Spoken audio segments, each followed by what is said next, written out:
Sir Vedant interiors ಅವ್ರನ್ನ ಹೇಗೆ ಪರಿಚಯ ಮಾಡ್ಕೊಂಡ್ರಿ? ವೇದಾಂತ್ ಇಂಟೀರಿಯರ್ಸ್ ನಾವು ಆಲ್ರೆಡಿ ಸೋಷಿಯಲ್ ಮೀಡ್ಯಾದಾಗ ಆಮೇಲೆ ಈ ಲೋಕಲ್ ಜಮ್ಕಂಡು ಸ್ವಲ್ಪ ಫ್ರೆಂಡ್ ಸರ್ಕಲ್ ಕಸ್ಟಮರ್ಸು, ನಾನು ಆಲ್ರೆಡಿ ಬ್ಯಾಂಕ್ ಒಳಗೆ ವರ್ಕ್ ಮಾಡ್ತೀನಿ. ಸೊ ಹಿಂಗಾಗಿ ಆ ಕಡೆ ಈ ಕಡೆ ಅಂತ ಕೇಳ್ತಾ ಇದ್ದೆ, ಚಲೋ ಮಾಡ್ತಾರೆ ವರ್ಕ್, ಆಮೇಲೆ ಆನ್ ಟೈಮ್ ಮಾಡಿಕೊಡ್ತಾರೆ ಅಂತೇಳಿ ಕೇಳಿದ್ದೆ. ರೆಫರೆನ್ಸ್ ನೋಡು ನಮ್ಮ ಮನೆ ಕಟ್ಟೋ ಟೈಮ್ನಾಗೂ ಅಥವಾ ಹಿಂಗೇನು ಯಾರ್ದಾರು ರೆಫರೆನ್ಸ್ ಕೇಳಿದಾಗ ಅದು ನೋಡು ಒಂದ್ಸಲ ಹೋಗಿ ರೆಫರ್ ಮಾಡಿ ಟ್ರೈ ಮಾಡಿ ನೋಡೋಣ ಅಂತ ಪ್ಲ್ಯಾನ್ ಇತ್ತು. ನಮ್ಮದೇ ಮನೆ ಕಟ್ಟೋ ಟೈಮ್ನಾಗ ಒಂದ್ಸಲ ಸೋಷಿಯಲ್ ಮೀಡ್ಯಾದಾಗ ನಮ್ಮ ಅಡ್ವರ್ಟೈಸಿಂಗ್ ಬಂದಿತ್ತು.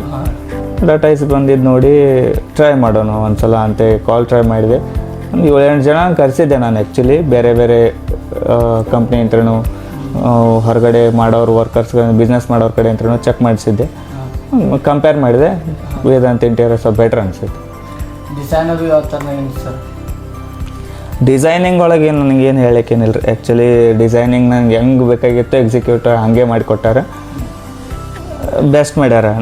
ಇನ್ನೂ ಮಾತ್ರ ನನಗೆ ಗೊತ್ತಿಲ್ಲದೆ ಇರೋದು ಇಲ್ಲರಿ ಸರ್ ಈ ರೀತಿ ಮಾಡಿದ್ರೆ ರಾಂಗ್ ಆಗುತ್ತೆ, ಈ ರೀತಿ ಮಾಡ್ಕೊರಿ, ಈ ಕಲರ್ ಚಾಯ್ಸ್ ಮಾಡ್ಕೊರಿ, ನಮ್ಮ ಬಜೆಟ್ ಒಳಗೂ ಕೊಡುವಂಗೆ ಎಲ್ಲ ರೀತಿ ಮಾಡಿಸ್ಕೊಟ್ಟಿದ್ರು.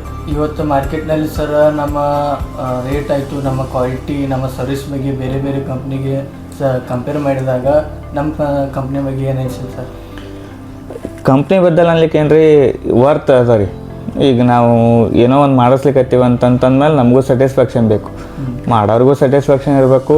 ಈಗ ಒಂದು ಏನೋ ಮಾಡಿಸ್ಲಿಕ್ಕತ್ತೀವಿ ಅಂತ ಚೀಪ್ ಆಗ್ಯದ ಅಂತೇಳಿ ಮಾಡಿಸ್ಲಿಕ್ಕೆ ಹೋದ್ರೆ ಅದಕ್ಕೆ ಏನು ವ್ಯಾಲ್ಯೂ ಕೊಟ್ಟಿರ್ತೀರಿ ಅಷ್ಟೇ ತಾಳ್ಕೆ ಬರ್ತದೆ. ನೀವು ಚಲೋ ವ್ಯಾಲ್ಯೂ ಕೊಟ್ಟಿರ್ತೀರಿ ಅಂದ್ರೆ ಅದಕ್ಕೆ ಗುಣಮಟ್ಟಕ್ಕೆ ತಕ್ಕಂಥದ್ದು ವ್ಯಾಲ್ಯೂ ಇರುತ್ತೆ. ಸೊ ಆ ರೀತಿ ಕೊಟ್ಟಿದ್ದೀವಿ. ನಮ್ಮ ಬಜೆಟ್ ಒಳಗೆ ಕೂಯ್ತು, ಸೆಟ್ ಆಯಿತು. ಹಾಂ, ಬೇರೆದವ್ರಿಗೆ ಕಂಪೇರ್ ಮಾಡಿದ್ರೆ ಅನ್ಲಿಕ್ಕೇನು ರೀ ಇತ್ತು ಸೇಮ್, ಒಂದು ಸ್ವಲ್ಪ ಆಸ್ಪಾಸ್ ಇರ್ತದೆ, ಹಂಗಂತೇನು ಪ್ರಾಬ್ಲಮ್ ಇಲ್ಲ. ಬಟ್ ನಮ್ಮ ಬಜೆಟ್ ಒಳಗೆ ಕೂತು ಸೆಟ್ ಆಯಿತು. ನಾನು ಅಂದ್ಕೊಂಡಿದ್ದ ಬಜೆಟು ಎಕ್ಯುರೇಟ್ ಇತ್ತು. ಆ ಬಜೆಟ್ಗೆ ಬರುವಂಗೆ ಪ್ಲ್ಯಾನ್ ಮಾಡಿಕೊಟ್ರು ಅವ್ರು ಅಷ್ಟೇ. ಡಿಸೈನಿಂಗ್ ಒಳಗಾದ್ರೂ ಬೆಸ್ಟ್ ಮಾಡಿಕೊಟ್ಟಿದ್ದಾರೆ. ನನಗೆ ಈ ರೀತಿ ಡಿಸೈನ್ ಬೇಡ ಅಂತಂದಾಗ ಒಂದು 5-6 ಡಿಸೈನ್ ಚೇಂಜ್ ಮಾಡ್ಕೊ. ಒಂದು ಡಿಸೈನ್ಗೆ ಎಷ್ಟೋ ಚಲೋ ಚಾರ್ಜಸ್ ಮಾಡ್ತಿರ್ತಾರೆ.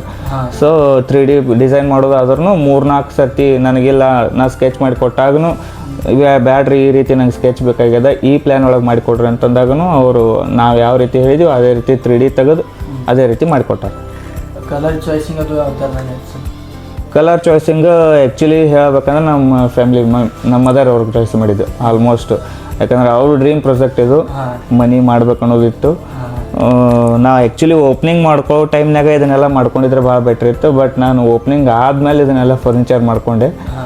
ಬಟ್ ಕಲರ್ ಚಾಯ್ಸಿಂಗ್ ಆದರೂ ಅವರೇ ಮಾಡಿದರು. 1-2 ಕಲರ್ಸ್ ಸ್ವಲ್ಪ ವೇರಿಯೇಷನ್ಸ್ ಅದು ಫ್ಲೌಡ್ ಬಂದಂಥ ಸನ್ಮೈಕ್ನ ಮತ್ತು ರಿಟರ್ನ್ ಕಳಿಸಿ ಬೇರೆ ಸನ್ಮೈಕ್ ತಂದು ಕೊಟ್ಟು ಸೆಟ್ ಮಾಡಿ ಕೊಟ್ಟಿದ್ರು ನಮ್ಗೆ ಬ್ಯಾಡ್ ಅಂತ.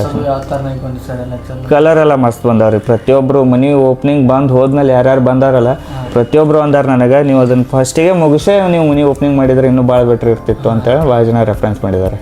ನಮ್ಮ ಹೊಸ ಕಸ್ಟಮರ್ಸ್ ವಿಡಿಯೋ ನೋಡ್ತಾ ಇದ್ದಾರೆ, ಅವ್ರಿಗೆ ಏನು ಹೇಳಕ್ಕೆ ಇಷ್ಟಪಡ್ತೀರಿ ಸರ್?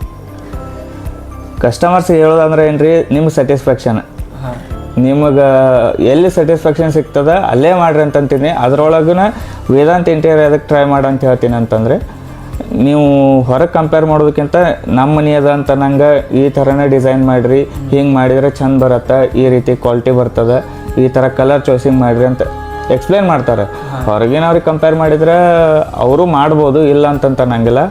ಬಟ್ ಇವ್ರದ್ದು ವೇ ಒಂದು ಸ್ವಲ್ಪ ಒಳಗಿನವ್ರು ಪರಿಚಯದವ್ರು ಮಾಡಿಕೊಡ್ಲಿಕ್ಕತ್ತಾರೇನೋ ಅಂತಂತ ನಂಗೆ ಮಾಡಿಸ್ಕೊಡ್ತಾರೆ. ಹಂಗೇನಿಲ್ಲ, ನಾವು ಇಲ್ಲರ ನಂಗೆ ಚೇಂಜಸ್ ಬೇಕಾಗ್ಯದ ಇದನ್ನು ತೆಗೀರಿ ಅಂತಂತಂದ್ರೂ ಅದನ್ನು ತೆಗಿಲಿಕ್ಕೇನು ಮತ್ತು ಸಪ್ರೇಟಾಗಿ ಚಾರ್ಜ್ ಮಾಡಲ್ಲ, ಮಾಡಿಕೊಡ್ಲಿಕ್ಕೇನು ಹಿಂದೆ ಸರ್ವ್ ಮಾಡೋಂಗಿಲ್ಲ. ಆಯ್ತು ಮಾಡಿಕೊಡ್ತೀವ್ರಿ ಅಂತಂದು ಒಂದೇ ಮಾತಿಗೆ ಮಾಡಿಕೊಡ್ತಾರೆ.